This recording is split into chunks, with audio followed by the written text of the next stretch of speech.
በረሮችና ተዋኖችን ለአንዴና ለመጨረሻ ጊዜ ያስወግዱ። ይህ ዘዴ ሕይወቶን ይለውጣል። የሚረጩ ጎጂና ውድ የተባይ ማጥፊያ መግዛት ያቆማሉ።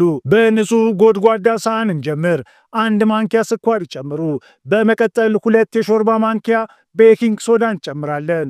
አስማቱ የሚጀምረው እዚህ ጋር ነው። ቤኪንግ ሶዳ ጸረ ፈንገስ ነው። እናም ተዋኖቹ ወደ ውስጥ ሲገቡ ከምግብ መፍጫ ስርዓታቸው ጋር በቀላሉ ሊተርፉ በማይችሉበት መንገድ ምላሽ ይሰጣል። አሁን 1 የሾርባ ማንኪያ ማጠቢያ ሳሙና እንጨምራለን። በኩሽና ውስጥ ያሉትን ይጠቀሙ። 1 የሾርባ ማንኪያ ነጭ ኮምጣጤ እንጨምራለን። 2 የሾርባ ማንኪያ የጥርስ ሳሙና እንጠቀማለን።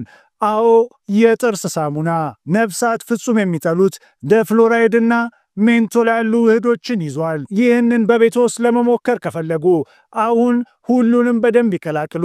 ታዲያ በዚህ ኃይለኛ ቀመር ምን ያደርጋሉ? ማንኪያ ወይም ስሪንጅ ውሰዱ።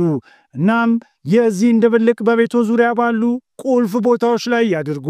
ተባዮች የሚደበቁበት ወይም የሚገቡባቸው ቦታዎች ላይ ያተኩሩ። ከበሮ በስተጀርባ፣ በመታጠቢያ ገንዳው ስር፣ ከማቀዝቀዣው በስተጀርባና በተለይም በመታጠቢያ ቤትና በኩሽናው ውስጥ በእያንዳንዱ አካባቢ ትንሽ መጠን ይተግብሩ። የቤት እንስሳትና ልጆች የማይደርሱበት መሆኑን ያረጋግጡ።